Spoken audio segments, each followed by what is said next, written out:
Bonjour YouTube, welcome back to our channel. Today we're back in Grand Trianon and we will be showing you the private apartments of Louis-Philippe. Let's go.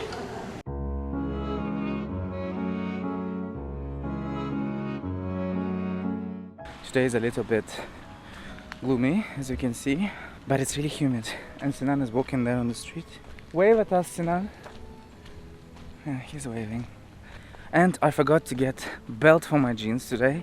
So my jeans keep on falling down and it's so annoying because it's already humid and the belt is not on and I'm really frustrated by that.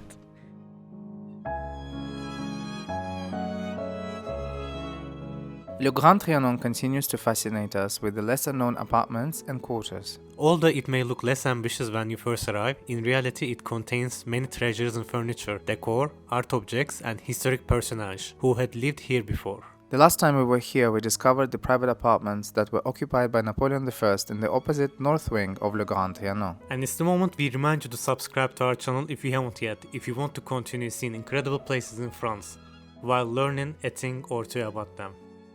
Today we will be exploring the south wing, or precisely the private apartments of Louis-Philippe I, who is the last sovereign who invested greatly into refurnishing and improving this palace for his family's use, or precisely for his wife Queen Marie-Amélie, his sister Madame Adélaïde, the princess, and the princesses. These apartments were also transformed in 1963, under the direction of General de Gaulle, into the apartments of foreign heads of state and were only given back to the public establishment of Versailles in 2010.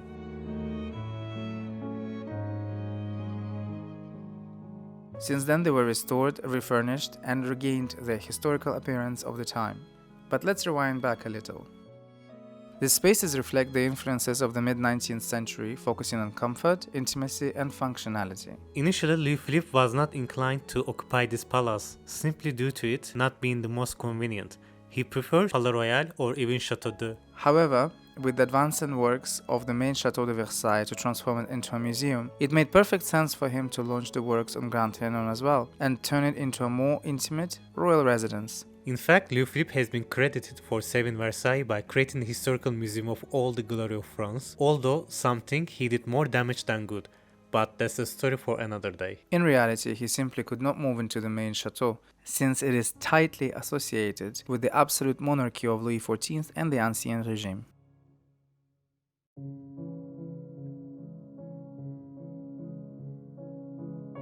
By creating a museum of the glory of France, he took the domain of Versailles out of its sleeping lethargy that it remained in since the fall of Napoleon I, and consequently, Le Grand Trianon also profited greatly from this project. Irrespective of the amount of works done to this palace, the king stayed here occasionally in 1837, 38, and 1845. However, many official receptions and events were organized at the palace, including the wedding of his daughter, Marie d'Orléans, in October 1837, that was held in the chapel that we will be visiting shortly. Unlike Napoleon I, who simply furnished this palace, Louis-Philippe had it refit for the members of his family and their individual tastes. Heating, bathrooms, new kitchens were all installed to bring the most up-to-date comfort to the palace's residents. Even an underground corridor was built to assure the circulation of services in the estate. Further modifications were done to the Grand Appartement, in addition to allocating his sister, Madame Adélaïde, in the living quarters facing the courtyard of honor.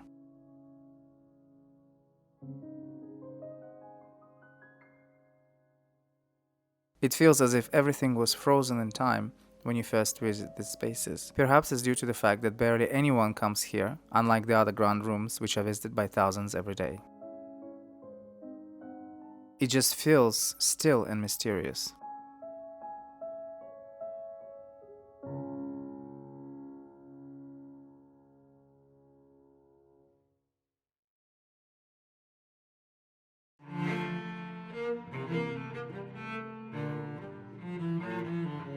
Passing through the family lounge, that is definitely one of the most remarkable grand halls of the North Wing. We are simply mesmerized by the bright yellow tones that somehow do not disturb, but add a gentle sense of refined luxury.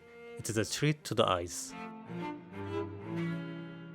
Louis-Philippe's sons, Prince of Joinville and the Dukes of Aumale and Montpensier, occupied Le Trianon-sous-Bois wing, where over a century later, General de Gaulle would install his official presidential apartments. We had visited that wing a few months back and we highly recommend you check out that episode, link in the first comment. When it comes to his daughters, Princesses Clementine and Marie, they occupied the Emperor's small apartments, which we also visited for our previous episode, highly recommended. And as for the Duke and Duchess d'Orléans, they lived in Le Petit Trianon, a short walk from here.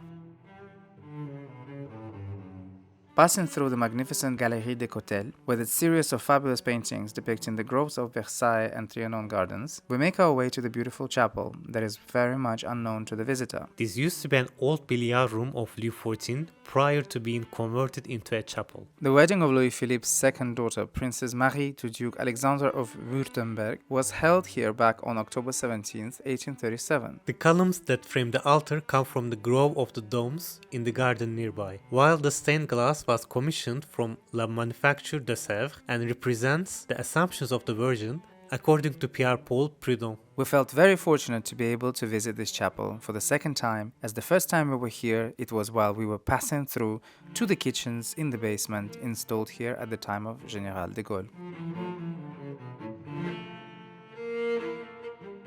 As we finished this visit, we could definitely feel the true purpose of this palace. A seasonal smaller residence that is in perfect sync with the gardens and nature surrounding it. If in the summer it shimmers and glistens, in autumn it stands still, as if asleep, waiting for the warmth to return. And to us, it is beautiful in any season, although this time we got caught in some serious rain and ended up being completely wet.